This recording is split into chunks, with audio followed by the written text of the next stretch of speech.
delighted to invite Hsiu-Hau 教授 Prof.Hsiu-Hau from Tsinghua University. He's a very lovely teacher of the students. The students there call him sometimes by Hsiu-Hau 教授. Hsiu-Hau graduated from NTU. He told me pretended to introduce him as NTHU. NTHU graduates. What will be different? Actually, there's no difference. But just say for NTU, we have a lot of outstanding graduates branching into different sciences. Hsiu-Hau has then graduated with PhD in Santa Barbara, and then he had several postdocs. Then come back to join Tsinghua University in 2000. Has been working in condensed matter physics, but then he has been working on many different branches of condensed matter physics, superconductivity, magnetism, and now he's branching into neuroscience. The neuroscience, you can study many different things. He has come here before talk about the smell ordering. Now today is going to talk about just the brain, but then plus a machine brain. So let's welcome Professor Hsiu-Hau. Okay, so thank you. And so I guess I'm a little bit over considerate. I mean, I teach in NTHU, which is I don't think is that far away, and this universal class of the Z generation should be more or less the same. So I thought that if I prepare my slide in Mandarin, it would be great. Unfortunately, I was informed that NTU now want to become internationally excelled. So I am going to give my talks in English, and so you can take the chance to learn the Mandarin. So that's computer and the brain. So this is going to be rather casual, and if you have any questions, feel free to interrupt me either in terms of English or in terms of Mandarin. So let me just put it on first slide. So anyone want to volunteer that you can read this to me? Anyone? Anyone? So TA, read. Thank you.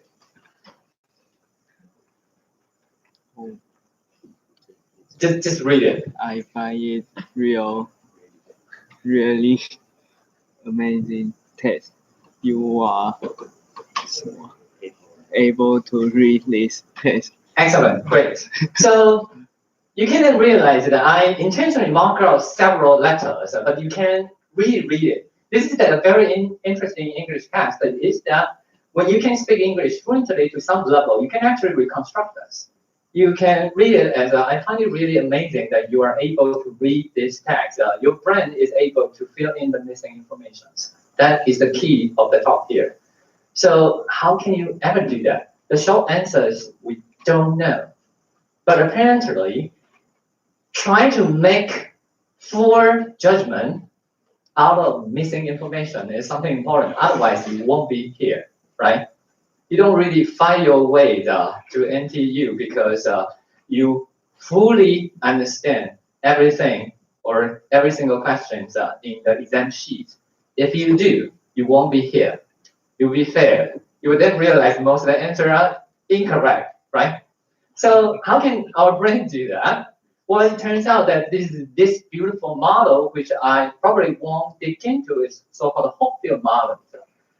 So just about 35 years or 40 years ago, the so-called deep learning or the artificial neural network, or you call it machine learning, all the same, at the time, if you are studying computer science and you say that you are doing this, then people just ignore it. But this situation was then saved by one important model, which is this one. This is called Hopfield model. That is, this is actually not art. This is extracted from a program I wrote. So suppose now, if your brain or your retina read in a figure like this with noise, okay? So it's a little bit fuzzy, but if your neural network is well trained and you send this so-called noise information into the brain actually reconstructs this. So that's something amazing, isn't it? And this is even more amazing, and getting me into this field is that our physics training, if you look back your training lessons, you can realize that there are so-called zero entropy courses. For instance, your classical mechanics, starting from specific initial conditions, and then you know exactly what happens. Or just giving you the Hamiltonian and you solve the wave function, unless your teacher taught you the mixed state, otherwise the entropy is still zero. So you have this entropy zero courses. You have another courses called statistical mechanics or thermal and statistical physics, where entropies always become maximum. And have you ever wondered, I mean, our world is either this perfect zero entropy state or the maximized entropy state. How do you ever going to know on a field theory or not yet? And what happened to your brain? And it turns out that this is the best and simple illustrations. The input has higher entropy and thus less information, but the output has less entropy but higher information. And that's what makes you smart, to be completely honest. So then you realize that why your behavior look like a Homo sapien, while dropping a ball or just hitting something up look like the homework exercise in your textbooks. Unfortunately, I then realized that physicists, even though it's among the first branch of scientists to notice that we can in fact describe information, but somehow, physics is too beautiful. We rely too much on conservation law and symmetry. So either we understand that fully, or we said that it's reaching thermal equilibrium. Then we just give up understanding anything at all. So that's a little bit sad thing. So another important breakthrough that is this one. So that's Prof.Hsiu-Hau. So he proposed a very interesting idea. What is information content? That is to say, if I tell you tomorrow there will be 24 hours, this is information, right? But this information apparently wouldn't keep you awake because it's junky. Because every day we have 24 hours, right? Well, unless maybe we ruled by some alien and decide to change it to 23 hours or some other things. So that information is basically not very informative. But on the other hand, if I tell you the lottery number next week, I guess every one of you will then wake up and pick up the pen to pick it up. Why? Because they're very rare event.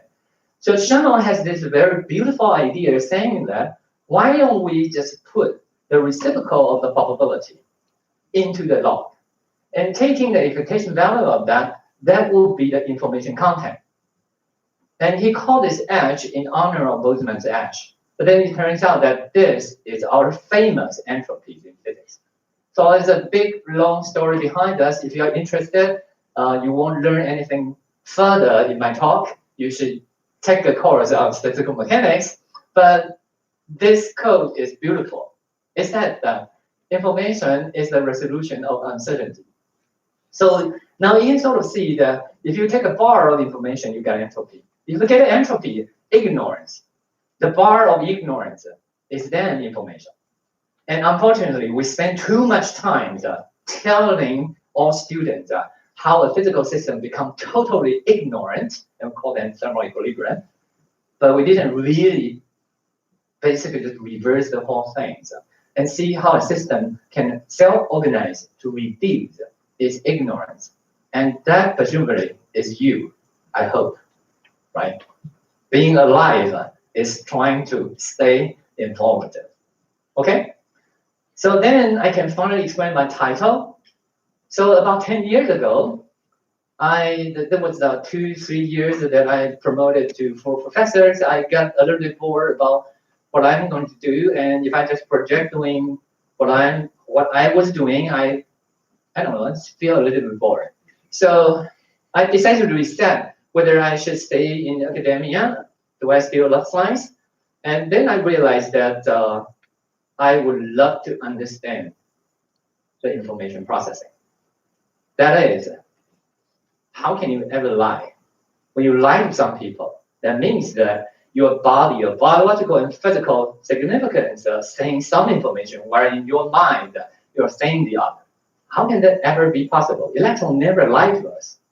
Otherwise, we won't have LHC, right? And so how does that ever happen? So I then decided that I should spend some time and gradually slide into the field of brain. So then I have 3 different branches, which is really closely tied up together. The first one is that I would love to understand how your brain works or how our brain works. And the second one is that, of course, we have a hard brain, which you carry every day like us. So it's a brain. That's much harder than your brain. And how does that work? And of course, that's too courageous. And so then I decided to just focus on a particular device in your mobile phone or computer. That's called the MRAM, okay? The so-called magnetic memories.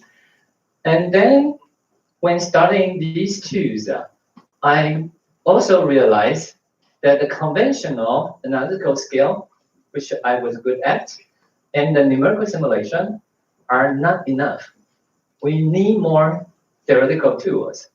And that's actually how that we can generate now lots of data and then build a realistic Boltzmann machines, which is basically a little bit, yeah, it's basically the artificial intelligence, if you want to say it. So that would be 3 parts connected together seamlessly. And that's also the most scary period in my research, because then I would then realize that I don't even know which conference should I go to and which branch. In fact, when I applied for the grant, I'm now actually a singular point in the Ministry of Science and Technology. Yeah, and sometimes I receive comments that I probably shouldn't say that. I want to keep my next grant. And so the talk is organized in the following ways. I'm going to share some of our recent breakthrough in MRAM, the hard brain, the computer. And then I will move on to our recent progress in how we understand our brains and its perspective. So these are my collaborators, and this is Lai Zhihuang Jiao at the Material Science Department, and that's me. And these 2 gentlemen are the first and the second authors of our Nature Material papers recently. So the first things that I will try to introduce you is that how you can use what we call the spin current to manipulate the MRAM, okay, the magnetic RAM. So the MRAM is a very old topic, and it was well understood. In fact, most scientists would say that this is probably too well understood, that it's not going to be a scientific subject anymore. And to be completely honest, even I was videotaped right now, I think I share the same opinion.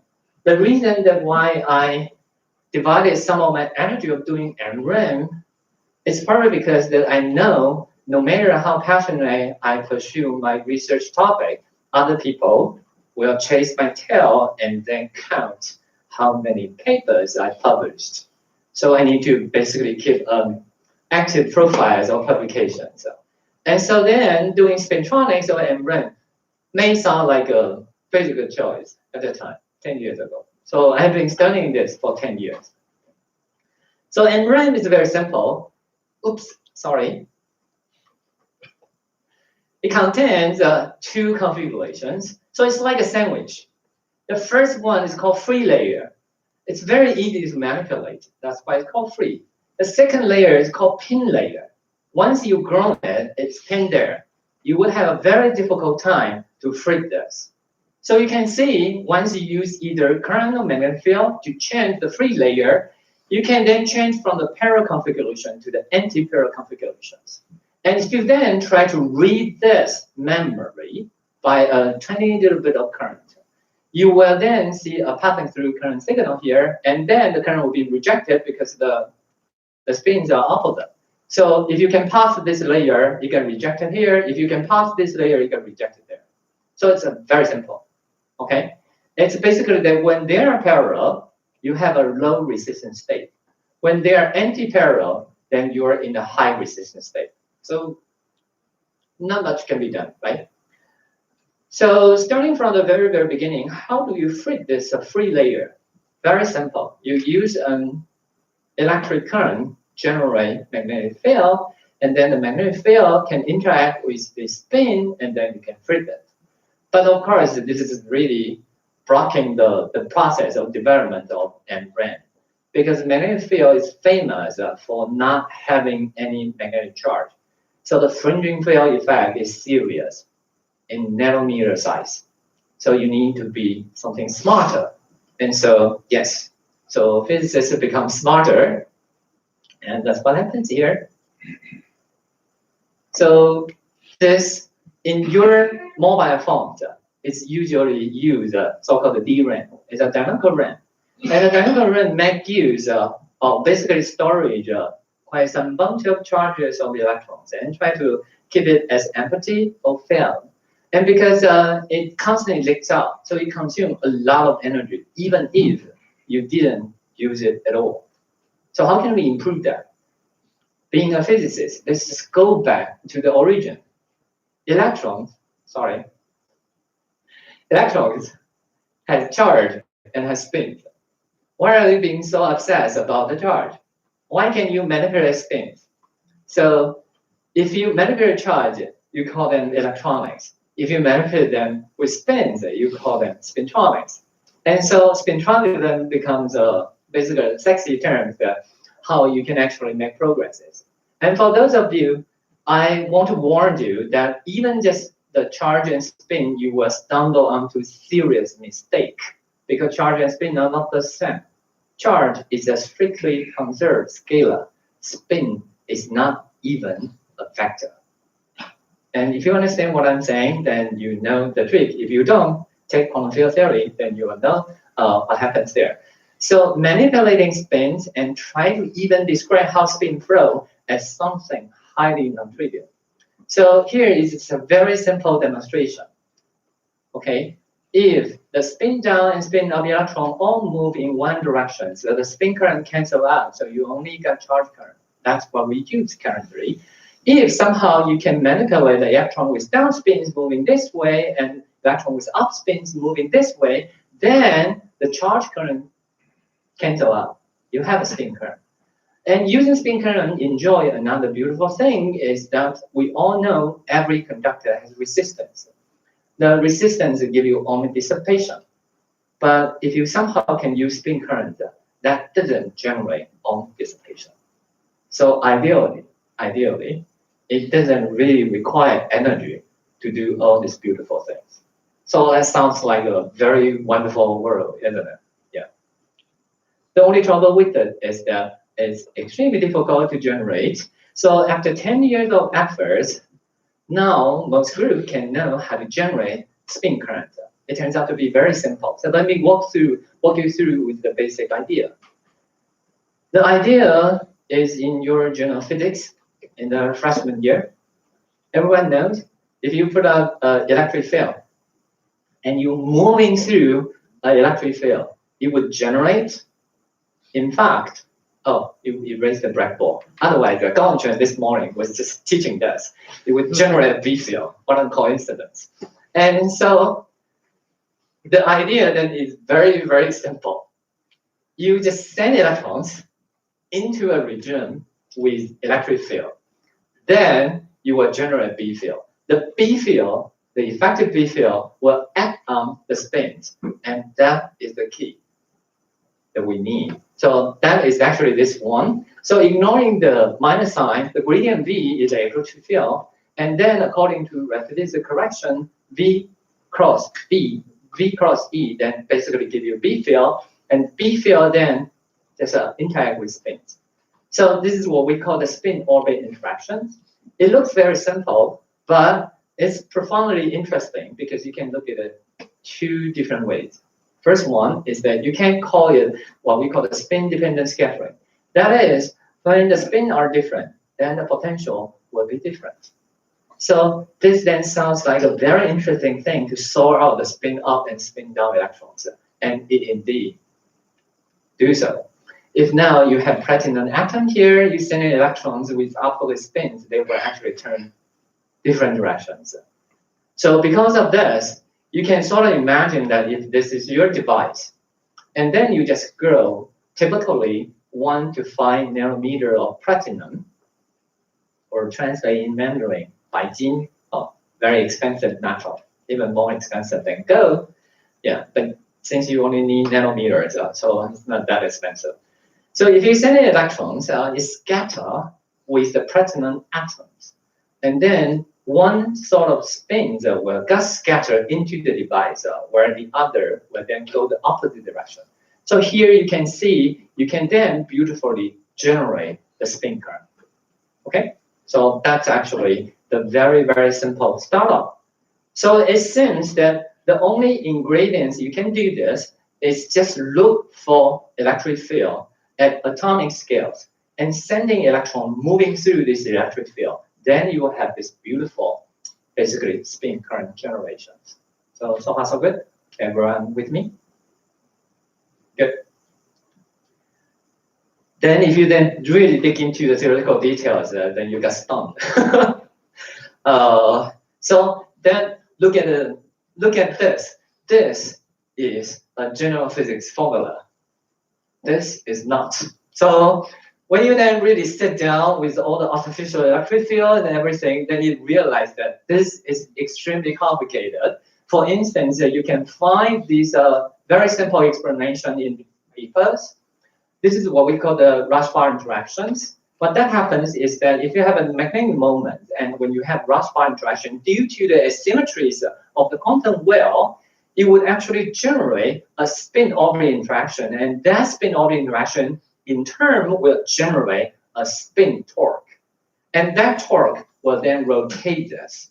But just look at this three-dimensional directional mappings, you then realize that if you have an M at this direction, it would have a torque like that. And if M is pointing in different directions, it would then have different torques in different directions with different magnitudes. So in general, you better show some respect, even for this.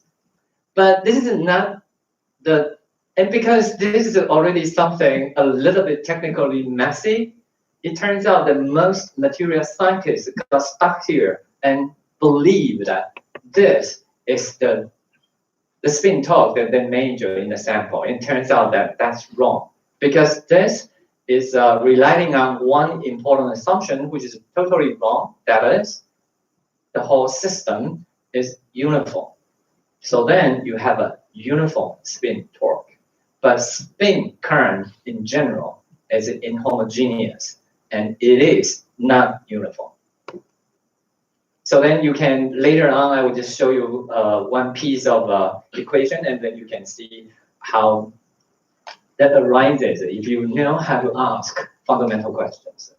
So I guess here the 2 cents that I want to give out is that even with very simple material setup, just the multi-thin layers, the spin-orbit interaction already give you non-trivial, the cross sums and the triple cross of these whole things. Okay, so now we then move on a little bit into the engineering part.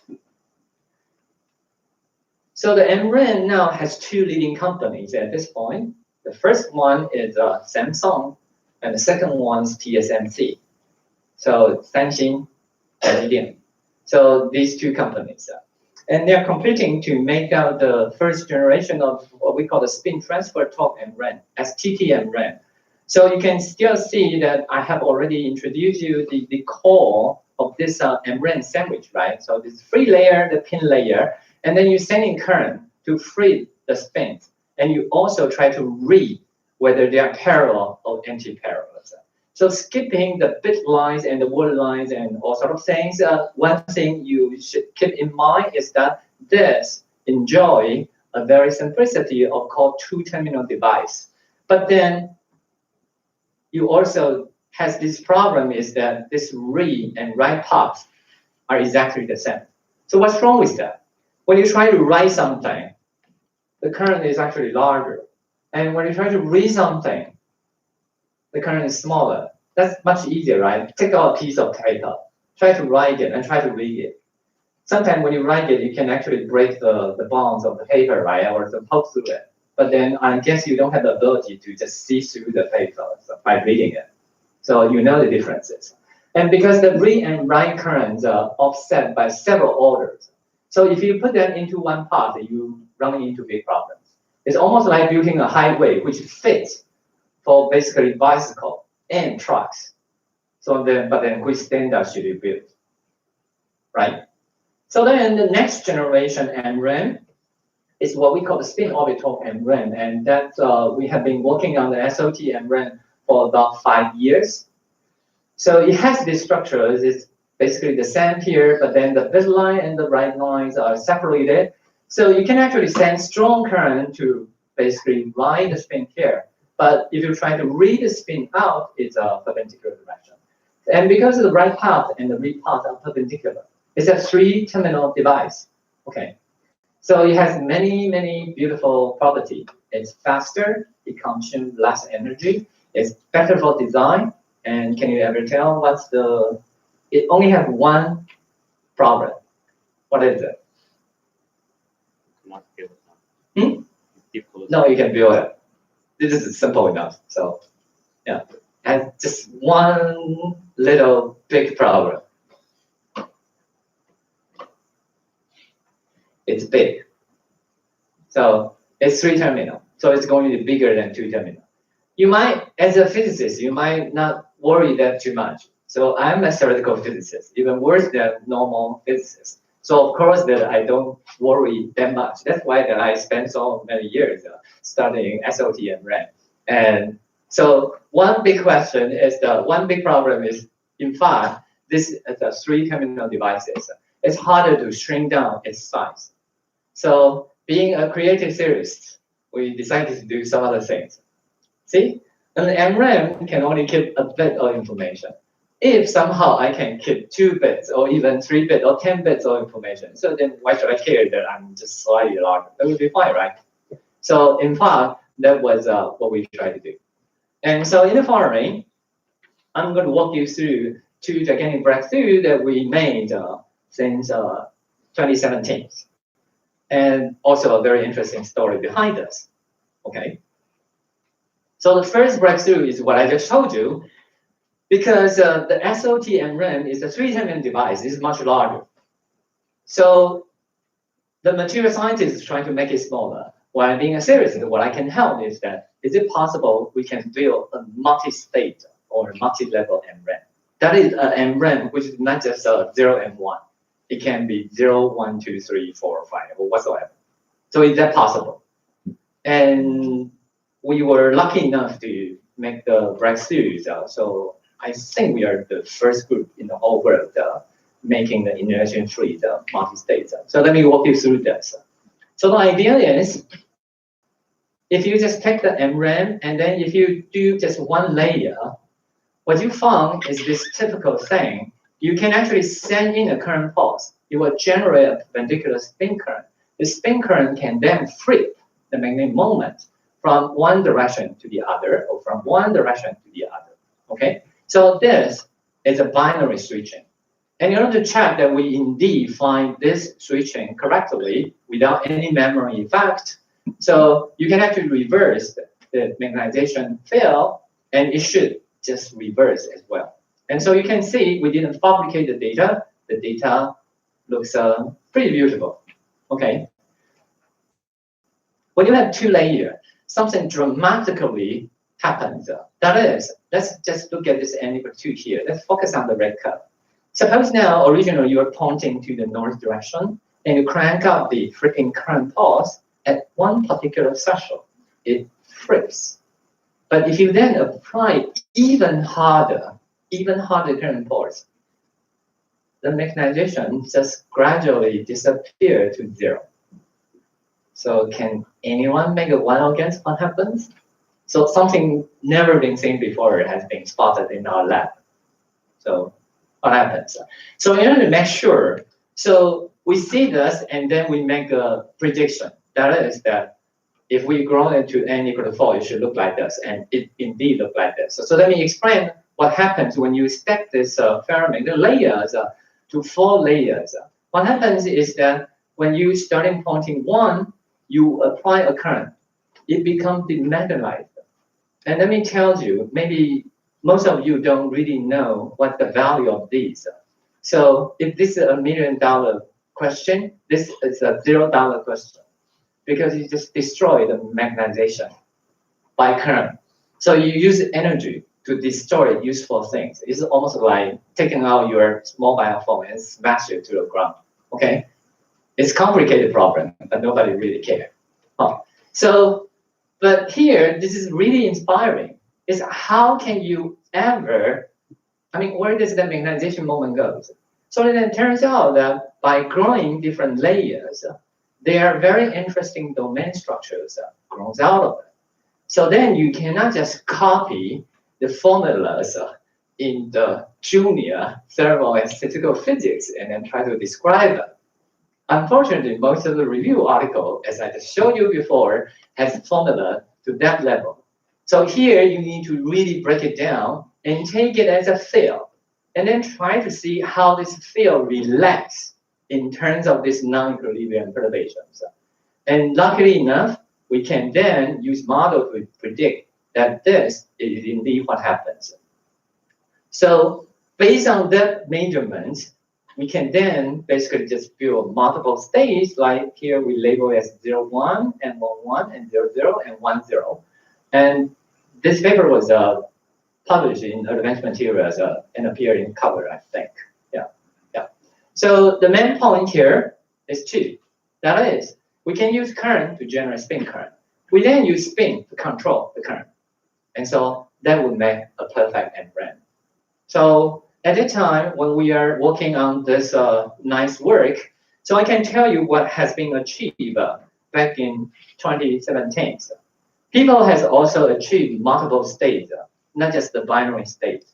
But unfortunately, for instance, several groups has able to achieve like 8 states, so 0 to 7, 0, 1 to 7. But when they try to switch between 1 and 7, it's always 1 to 0 and 0 to 7. And if you want to switch to 5, then it's 7 to 0 and 0 to 5. But that's a lie. That's not really a multi-level state because you need to initialize it. And that initialization actually takes astral states, and you can actually put it into the computation and then realize that that doesn't really earn you anything. But here we are showing free switch between multiple states without any initialization.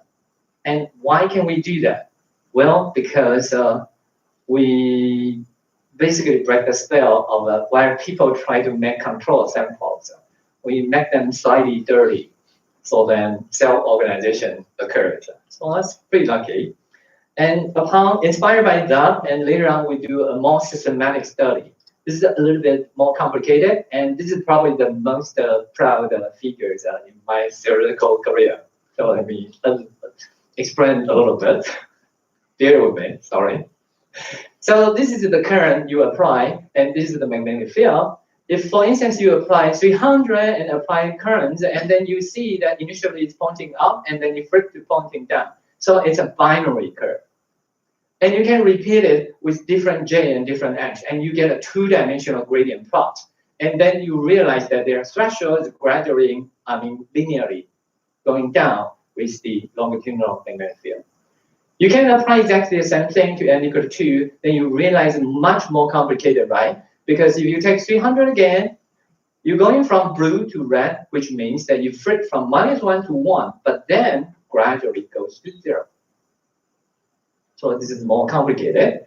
And then you go back to the simple one, that is coming from -1, and then it directly jumps to 0.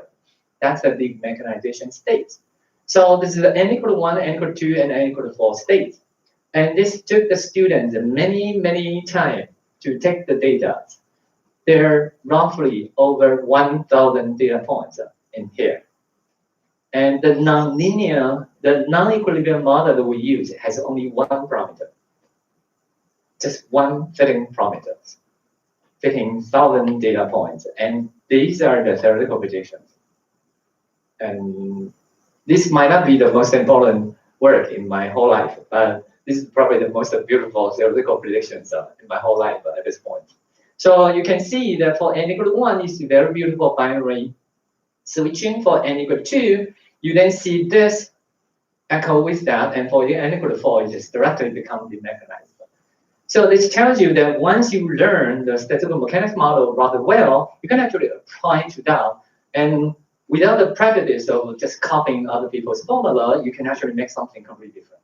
So that's the first breakthrough that we made in 2017. So that's about more than 2 years ago. So at that time, the theory is linear. The second one doesn't show quite linear. So it's some importance there. yes, but then there is a curvature a little bit here where this is strictly linear. But as I said, this is a one parameter model and fits hundreds of data points. So I can artificially introduce a second parameter to change these thresholds into a quadratic form. But that's almost like cheating because then I lose the meaning the why I introduced the second parameter. Yeah. But the parameter I use in this model here is just one thing. Is that when you basically bend the fence, at some threshold you will relax, and that's the only one that we do. It's almost like you have a capacitor that at some voltage it will break down. So that's one parameter fitting down. Yeah. So very good suggestion. So okay, so that's the first breakthrough that we made in about basically more than 2 years ago. At that time, because we were working on this n equal to 1, n equal to 2, and n equal to 4, we also find something interesting for this last interesting thing, because this binary switch would just give you 0 and 1, which is not our goal in this paper. But the student and I were carefully enough. We realized that something is fishy, something is strange. And since that was not the main subject of the paper, so we didn't really dig into it. But then, of course, after this paper was published, we then marched into that direction and tried to see what happens. So that lead to the second breakthrough. In fact, in terms of the experiments, these 2 experiments was done probably just in separation of 6 months. But in publications, it's more than 2 years. Why? Because the second paper, we try to put it into Nature Materials, and it takes much longer time. And so let me just tell you what happens there. So sometimes if you are courageous, you have a clear brain, and sometimes with a sort of luck, you can actually make something that other people cannot do. So there's one important thing that I explained in the MRAN. There's a free layer, there's a fixed layer, right? And I always said it's fixed layer. So no one really asked me, how do you fix that? Is that different material? It turns out they are exactly the same material. Free layer and the pin layer, they are exactly the same material. So how do you fix it? Very simple. This is actually invented by the GE, the General Electric in US. It's a company. So that was back in 1957. And this phenomena is called exchange bias. So let me walk you through with this. Suppose now you have a ferromagnet, and if you measure an MH curve, that's the typical hysteresis curve that you find. But somehow, if you cool down the temperature, so that the bottom layer, the so-called anti-ferromagnetic layer, that is the spin was pointing in this direction and opposite direction, and then back again. Due to the interfacial coupling, it turns out the hysteresis loop was shifted. And this shift is called exchange bias because it's a bias introduced by the exchange coupling. So that's what we call the exchange bias. And from this, you already see the gigantic difference between these two. At zero fields, you have a bistable state. With large enough exchange bias, then you basically going from uniaxial to unidirectional. So it's pretty cool. So it's great. Except one important thing. That is, it's very useful. Suppose now, when the size gets smaller and smaller and smaller, this is actually the only way now we know how to fix the magnetic moments. So this should be of gigantic technology important, and that's true. But unfortunately, the only way that we can control it is written here in Mandarin. So let me explain it in English. So one thing is that you should raise the temperature. That is breaking this interfacial coupling to this, and apply a magnetic field, and then anneal it, basically low the temperature again. And you can see that there are 3 ingredients, right? The first thing is heat it up. The third one is cool it down. and the middle one is applied magnetic field. None of these processes can integrate with our current fabrication at all, right? So this is useless. Well, I wouldn't say it's useless. It's a big challenge that people try to break. And so we have this fancy idea that for this n=1 binary, even though we were using it as a reference, because our main selling point is this non-trivial transitions from the blue to red and then to green. That's actually the part that we're interested. We're using n=1 and n=4 as references to show that we're actually not bullshitting. But then in studying the binary systems, we then realized maybe, why don't we give it a try? If we can use spin current to switch ferromagnetic moments, maybe you can also do this top job, right? It might be just change the ferromagnetic moment and also change the anti-ferromagnetic moment, and then somehow change the exchange bias. And then we will achieve something which never been done before, right? So it's a great man dream. And so that's what happened. So we did that. So let me explain the setup again. In the setup, we have a multi-layer. We send in the current pulse here, so it generates a perpendicular spin current direction like that. Okay.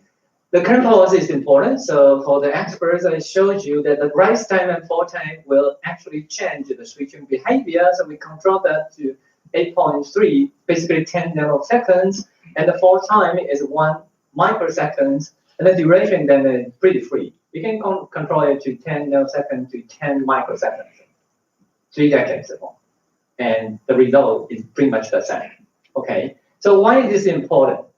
This is what we call the pump. It turns out later on, much later on, when we realize what happened. This is basically the pump pro experiment.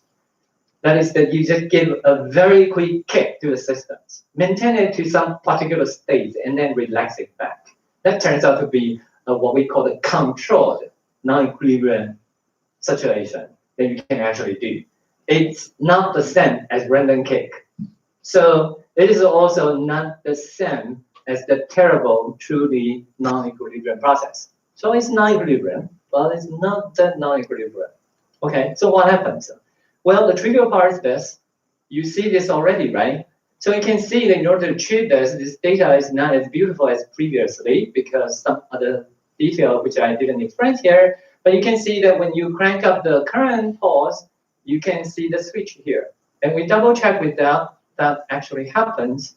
So yes, the sample can use spin current to flip the ferromagnetic moments.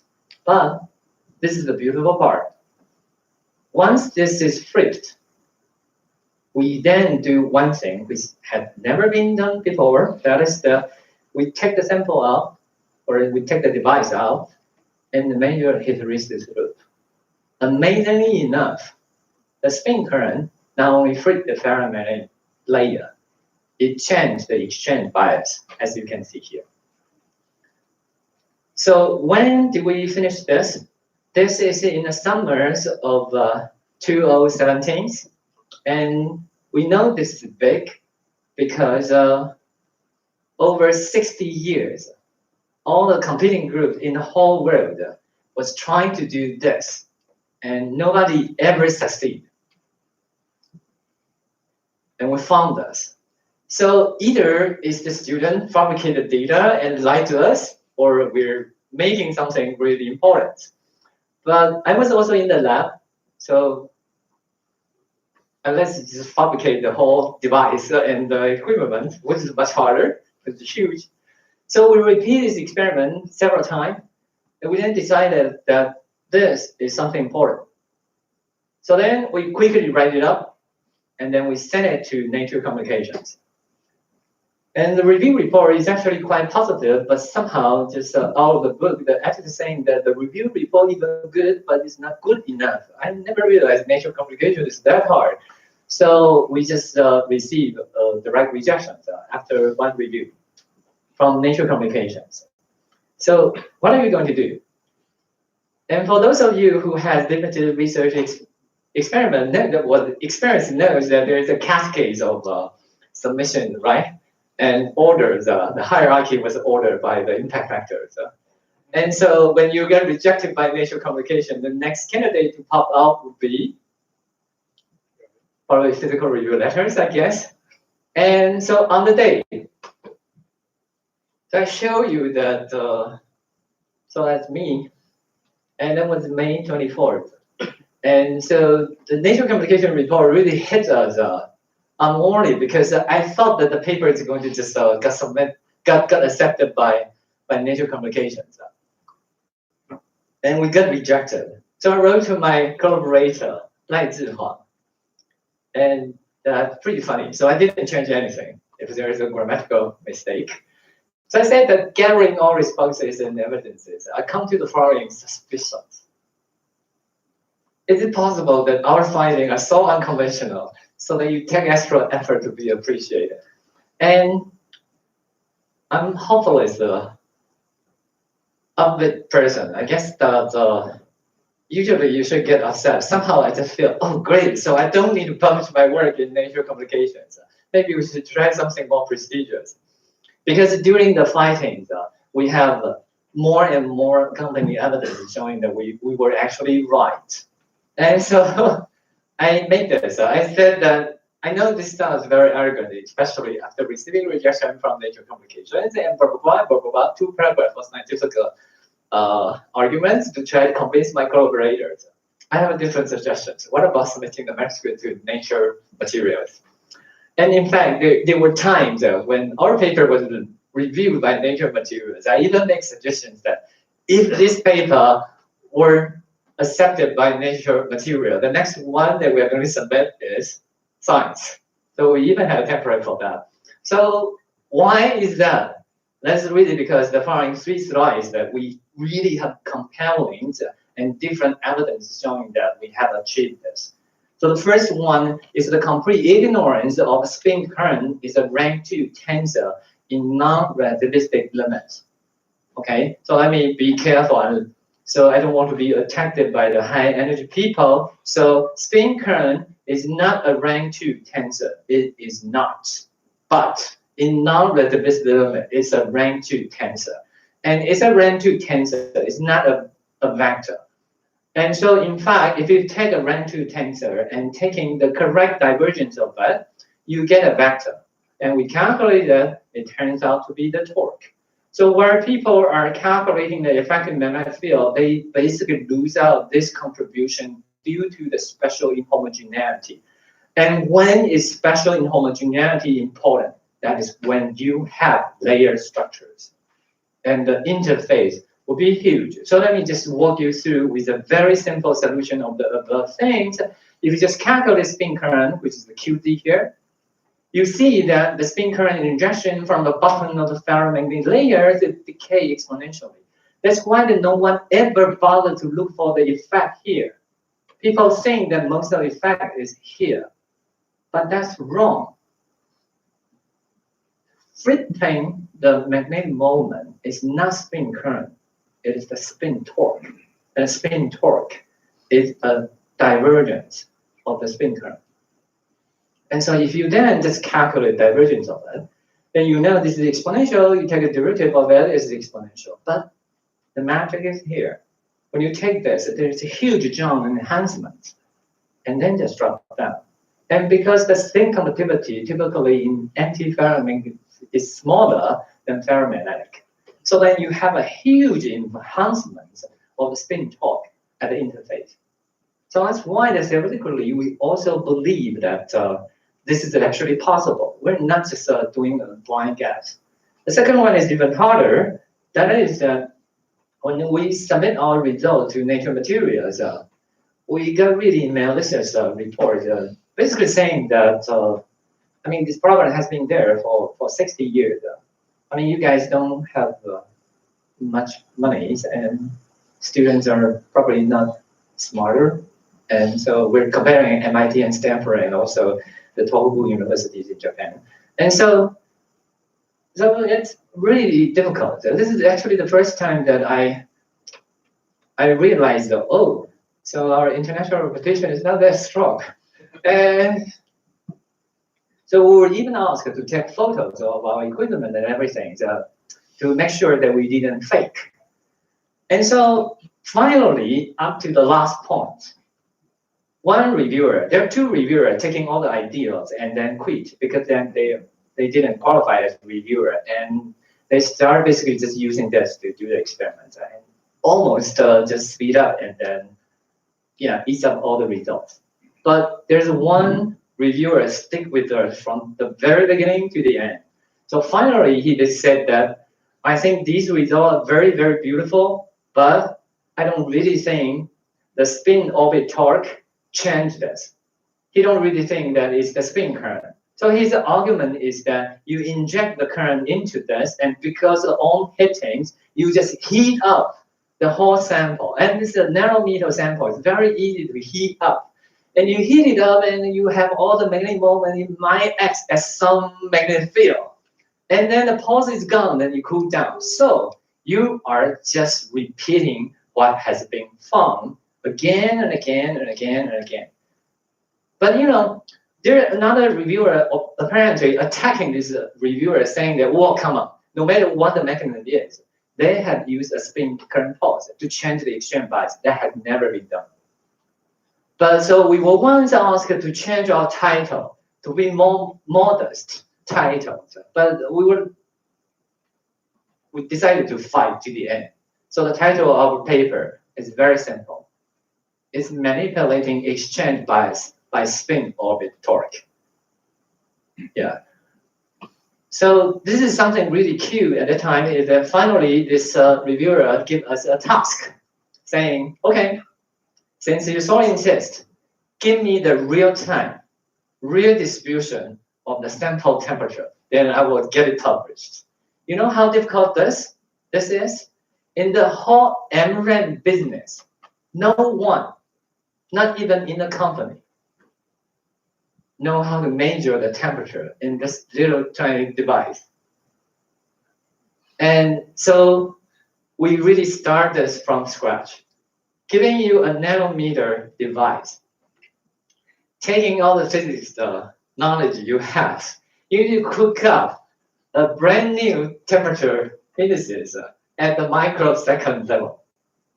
How can you ever do that? This took us about 6 months.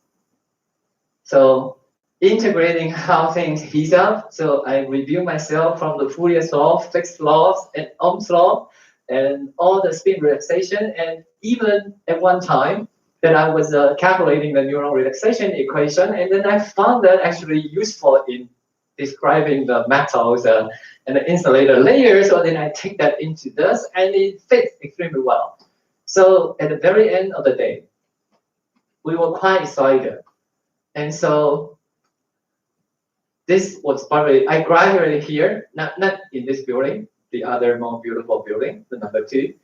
And ever since, I didn't do any experiment. This is the only time that I just do experiment again.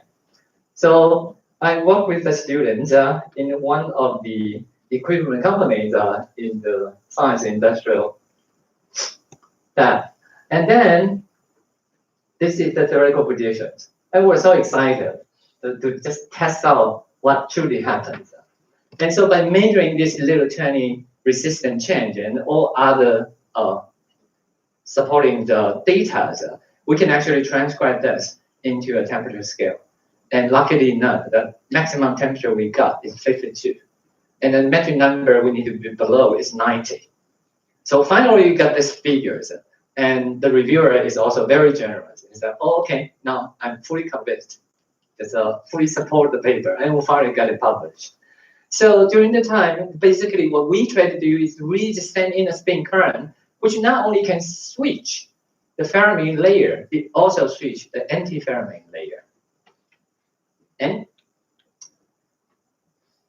so we also then basically just walk along down and changing basically the thickness of the Fermi layer from 1.2, 2, and 2.7, and 3.4. I think this is the world records. Before our work, no convincing data ever show that you can pass spin current more than 1 nanometer.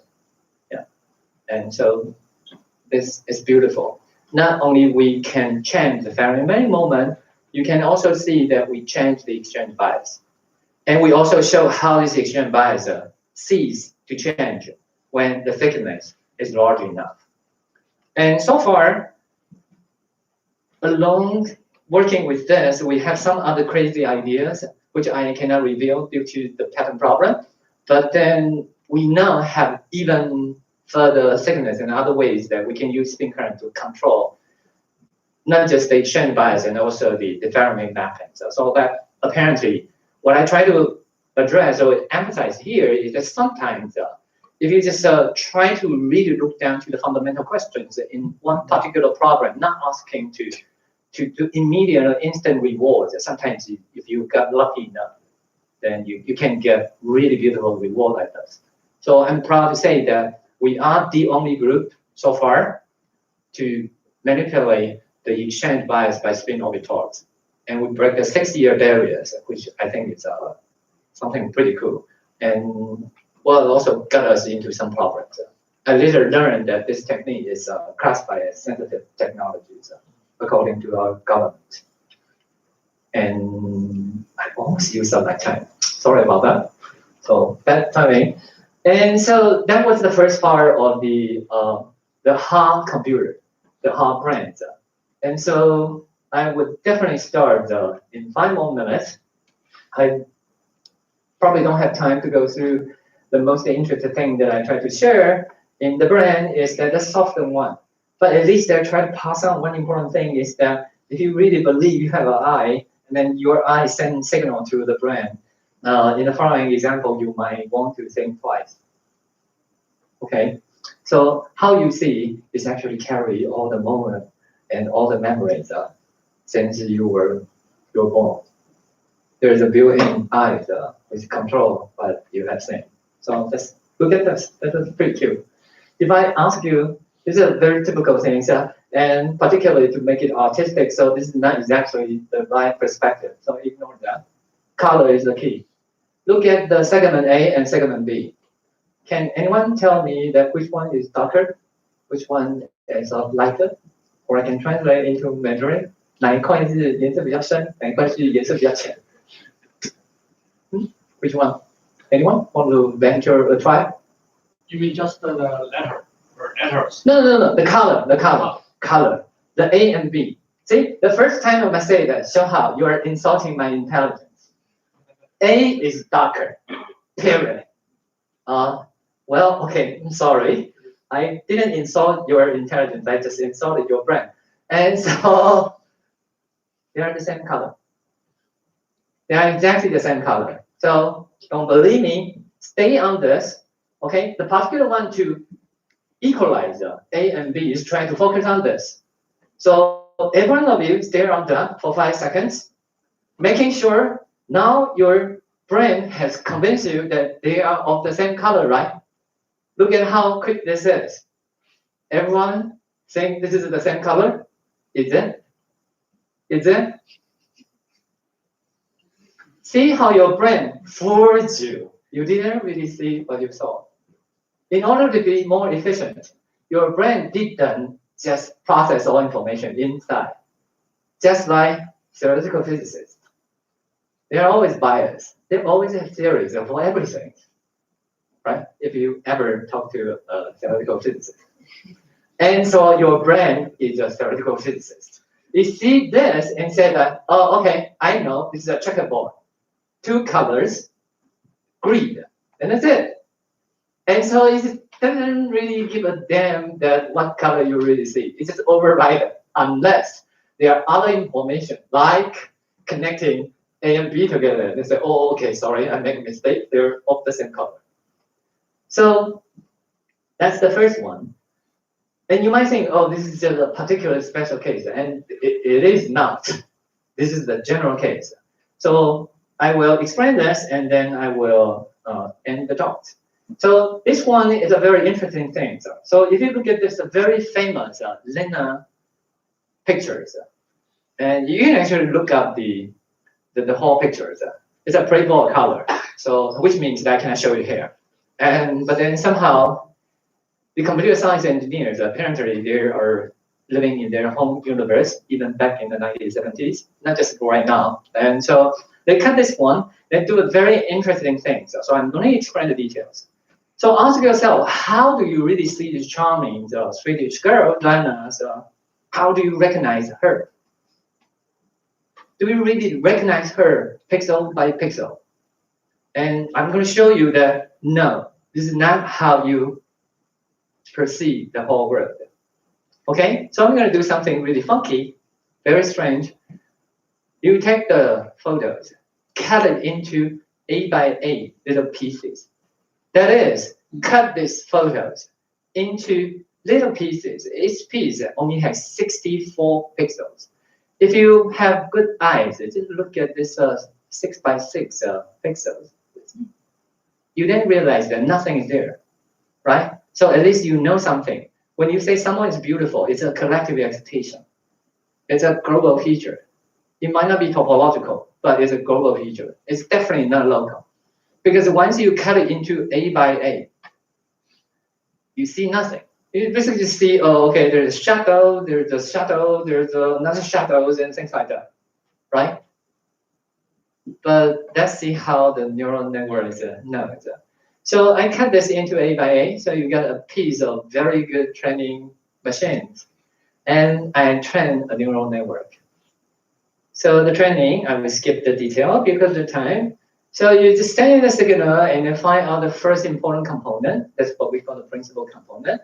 Projecting out the first principal component, you just solve out the second principal component, and then you do so. And due to the level where you just running out of numerical resources. Okay, so you might say, oh, so what's the big deal? Well, the first one is this very cute thing, which should give you some motivation to learn applied mathematics one more time. So I was cutting photos, right? I'm training the machines, and I try to pick up what is the major patterns in the 8 by 8 things. It only turns out that this is a monocolor, half, then diagonal, quadruples, and also a thing. And if you just compare this with your 9-layer Bessel function or everything, you then realize, oh, there's one node here, and then 2 nodes, and things like that. So somehow your retina and your brain has a built-in special function to perceive the whole world, okay? And so am I joking? I'm not joking. Look at this. This is the original image. Okay, so really try to see what's the difference. So for the 8 by 8, each one has a 64 pixels. Now I only do this training and I pick up the first 20s. So that means I'm using less than 1/3 of information and reconstruct the graph. So that is this one. I guess for people of my age, you cannot tell the difference, but the younger one can try. What's the major difference between these two? Well, okay, there are also due to the limitation of the projector. The projector can have a better resolution as well. Anyone see it?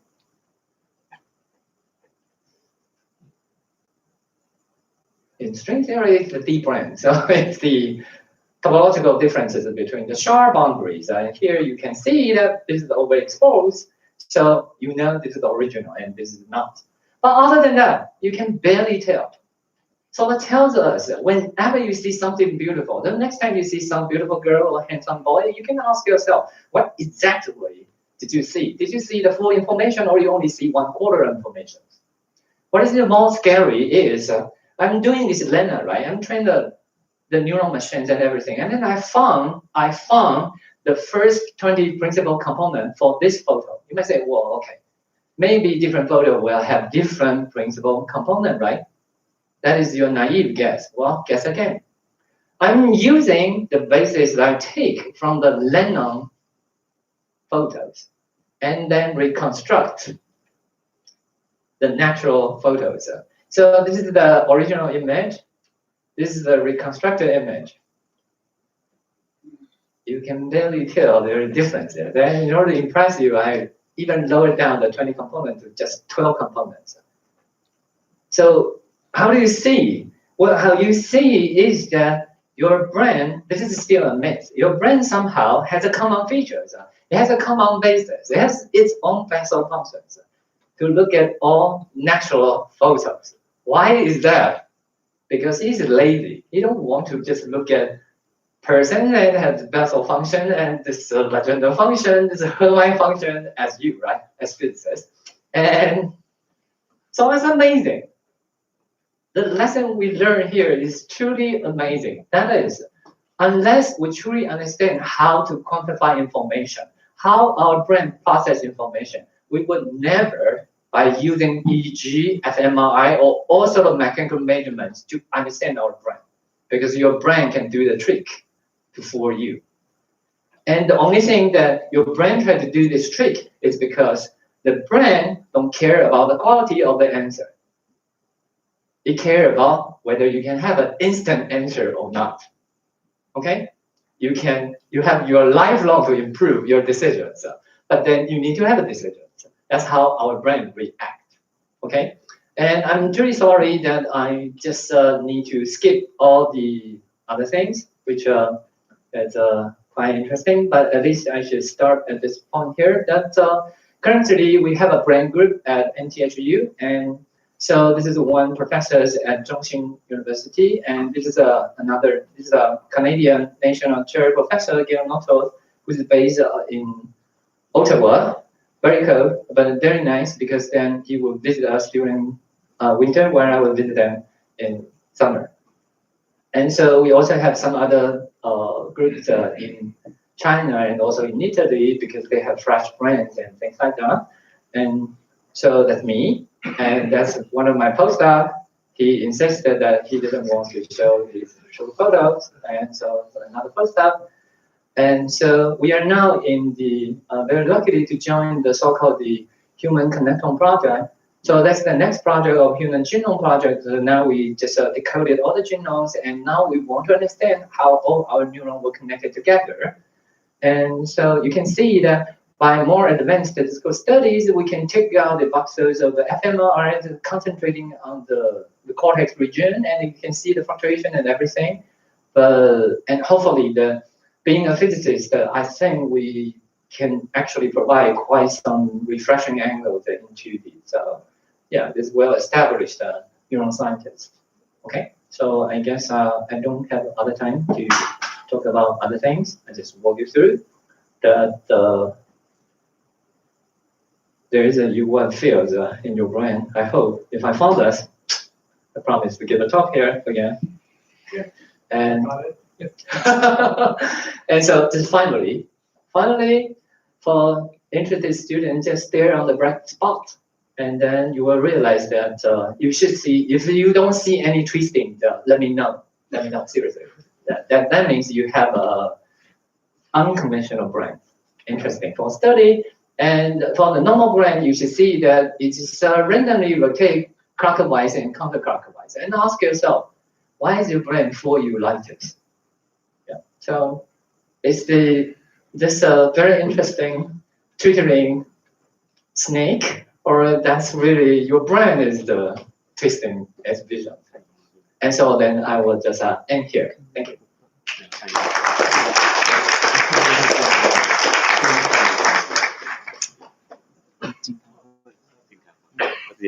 Thank you, Hsiu-Hau. That's very exciting, very amazing. And the brain is fooling us all the time. When I was getting introduced to you, I should mention your devotion to teaching. But somehow my brain forgot how that brain works and things. That's another interesting thing is that I think that the $1 million question is that I didn't have time to say is that if you just look at the computers or your cell phones, you can actually locate specific spots where your memory is stored. That was usually made by magnetic materials. But do you have that region in your brain or not? So now there are 2 and 3 or 4 different scenarios. The first one is that our brain is just like a computer. We have a hard disk somewhere. We didn't find it, okay? But they have tried to find this for many, many years. So it's quite likely that we don't have them. The second one is that our brain is made of neurons. maybe how we remember is not because the node, but because how they are connected together. Just look at, I mean, whether you're happy or not. Whether you're happy or not is not a bias function. It's not how you suffer. It's usually how you connect with other people, right? If you enjoy stay company with a bunch of dummies, and you might think that you're just the only genius in the whole world, that you can have that illusion very easily, or vice versa. You can do the opposite, right? So there also people believe that the memory is due to the connections, how they connect of the neuron, and that's actually the mainstreams of the AI at this point. But there are also very interesting things believe that our memory is dynamically generated. That is somehow there is a dynamical mechanism in your brain, and when you get similar stimulus, again, like smelling something, then reminding the good old days of where you were a child. And there also the fourth one, which is also my previous advisor, he somehow also got tired of computational physics and then switched to study brain. But then, yeah, he has a very interesting theory saying that how we remember is because we have a quantum brain, quantum entanglement. Yeah. So my content intelligence is not enough. So to introduce, well, in fact, Hsiu-Hau has devoted a lot of time for teaching. See, you can see how he fooled us and to tell us so many interesting stories. So he did that international award on open course something. So you can go to look for this open course. So now we open for questions. You want to be full more? Yeah. You mentioned the brain connectome project. Yes. Is the goal trying to sort out how the neurons connect? Okay, so there are two different things. So let me show you a backup slide if it works. So the idea is that for the human connectome project, if you break it down in the so-called the computer science languages, that you want to locate all the nodes, that's the neurons, and how neurons connect together. And so, but even though that yes, to be synced by neuroscientists, I do spend at least 1/4 of my time working on the frontiers of all the data. But personally, I don't really think that with the current measurement and everything, we ever have the chance to understand our brain by human connectome products. Because first of all, it's dying by colors. So two wires crossing together doesn't mean they fire together. And so that's difficult. So there are lots of misjudgment. The second one is that even I give you all the neuron nodes, they are not like Go games. Each neuron has its features and has different connections. And the complexity is overwhelming. So by looking into too much details, it probably block you how you understand why we become smart. Yeah. So I don't really think that's going to be fruitful, and it seems to be so at this point. Yeah, but still, it's important to keep close connection with the experimentalists. Otherwise, they will despise you and saying that, well, we don't really need theorists in this field. Yeah. So that's actually important. Yeah. Other questions? Well, I have one. Oh, okay. Some point. Okay.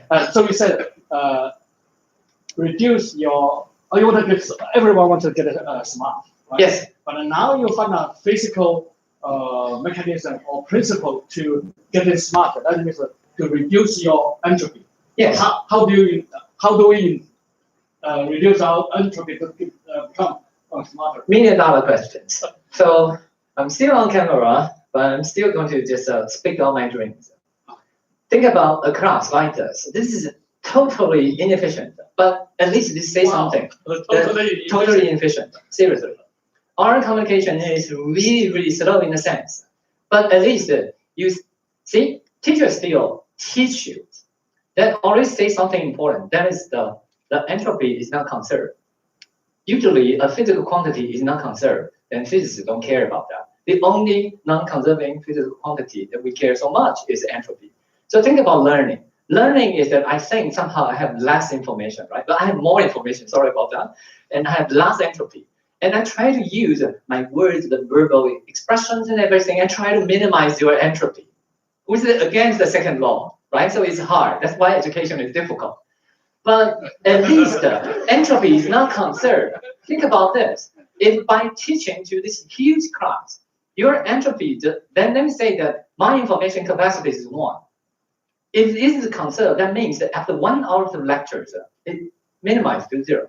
Whereas it evenly distributed to 100 students, which is just 1%. This is bizarre, right? No one wants to be a teacher. After you teach 1 hour, you become 1 hour dumber. And so just being a teacher for a year, you become the dumbest people in the whole world. So that's one important thing, is that our entropy is not a conserved quantity. The second one is that how can you effectively reduce this? That is truly because you need to know how the neural wiring, the synapse, what we call the synapse, the WIJs, or you can say the interactions, connections between neurons. How is the dynamics works with that? And that's the part that I skipped. I'm sorry about that. And so once you know how to effectively train this WIJ here, in principle, 20 years later, maybe when you ask someone to say, oh, I want to take quantum field theory, oh, very simple. You will be given a hamlet with different electrodes and everything, then connected to a computer. And the computer just give you a sequences of different electrical stimulations. 1 hour after that, you are an expert of quantum field theories, right? So it could be like that. Learning can be that efficient, right? We just don't have that yet, but we're working on that. So. Thank you for pointing out such a bright way for us to become smarter. So we have a, yes. Can you go back to the checkerboard ladder? Which one? The checkerboard. Checkerboard, oh, okay, sure. So I'm wondering what's really controlling our brain, because it seems almost everybody will got this illusion. Yeah. Or can we make this illusion something useful? Okay, I don't know whether we can make this useful or not. That's probably the one that you can effectively get into the grid. We actually have neuron, which is called grid neuron, which is just located in the grid. Is that once it got fired, then you just project a grid on the visual stimulus that you receive. So we have neuron like that. So that's why that in terms of simplicity and beauty, that I don't really think that neuroscience is as beautiful as physics, but it's certainly much richer. So here I can only say, I cannot ask you that why we have this grid structures, because to be completely honest, in nature, we don't really see this sort of structure that much. But I can tell you that at the last slide, why most people see this is twittering. So this is twittering is really because your brain has a boss. And by the way, Da Vinci is very cute. When he practiced, there's a brain behind God. Did you see that? So he was making fun of God. Your brain is your God. Not religiously. I'm always getting in trouble by saying this. So why you see the snake is rotating is very simple. That is because that this is your brain. Your eyes are sending signal saying that, oh, I'm seeing something which is black and white, black and white, and black and white, and your brain then interprets it's a snake. And so it immediately has a feedback loop saying that which direction does the snake moves? Well, but you know, this V1 cortex here saying that it's not moving. So it's sending signal to the boss saying that it's not moving. It's like, no, it gotta be me. Tell me which direction. I'm not asking you whether it's moving or not. I'm asking you which direction you move. To the right or to the left. See, if you are a student, sometimes you might find this situation very familiar. Then your advisor might also do this to you, right? I don't take value as an answer. Just tell me how to do this way or that way. And so that's how your brain do it, okay? So then your brain basically don't believe your V1, the visual cortex, is sending signal. The signal sent in telling you that there's some snake-like object, but it's not moving. So the boss, the prefrontal cortex, take up and say, okay, snake, dangerous. Tell me which direction it moves. Not moving. No, not a right question. Just tell me which direction it moves. And so under pressure, what would you do? You fabricate the data, right? So the brain fabricate the data. Oh, it's moving to the right. Oh, so are you sure it's moving to the right? Oh, now it's moving to the left. And so depending on how you fluctuate, you see different things. Amazing enough, right? Isn't it? So I have tons of examples like this, and I have been trying to understand brains for many things and how you coordinate the videos and everything. So you'll be amazed. The fact that you can feel upset or happy or try to enjoy your life or not so is truly amazing. Seriously. Well, okay. Yeah. Are you saying this checkerboard color might be due to this checkerboard arrangement because it's So why we have checkerboard arrangement is the following, is that your brain is doing what we call the principal component analysis. When you see these statements, it doesn't really pick up the pixel by pixel things. It first judge whether it's a 3D image or a 2D image. That's the first one. And the second one, there is a grid cell which is particularly sensitive to the edges of this. He then just lay out the grid. And once you lay out the grid, it only just covers this according to your common experiences. So even though this is not fully scientifically proven, what your brain perceives this object here is by first identify as a three-dimensional object. Second, it has grid. Third, it's a two-color grid. And that's it. All other are details. So before I put on this block to continue to connect these two, your brain do not process that information. But since I put it on, then you will start to process that. And then you will see, oh, okay, they are the same color. But just see how stubborn your brain or how efficient your brain is. Once I turn off this information, you immediately come back, despite of all your experiences telling me that A and B are of the same color, they look just different. And that is your brain. So try to keep that in mind. And so never just say that seeing is believing. Seeing is not believing. Okay? You are forever trapped in your little tiny universe and try to dance with other people's universe. Well, I guess we should finish it before he tells us some other fabricate your data. Sorry. Okay, so let's thank Hsiu-Hau for the very stimulating. Thank you.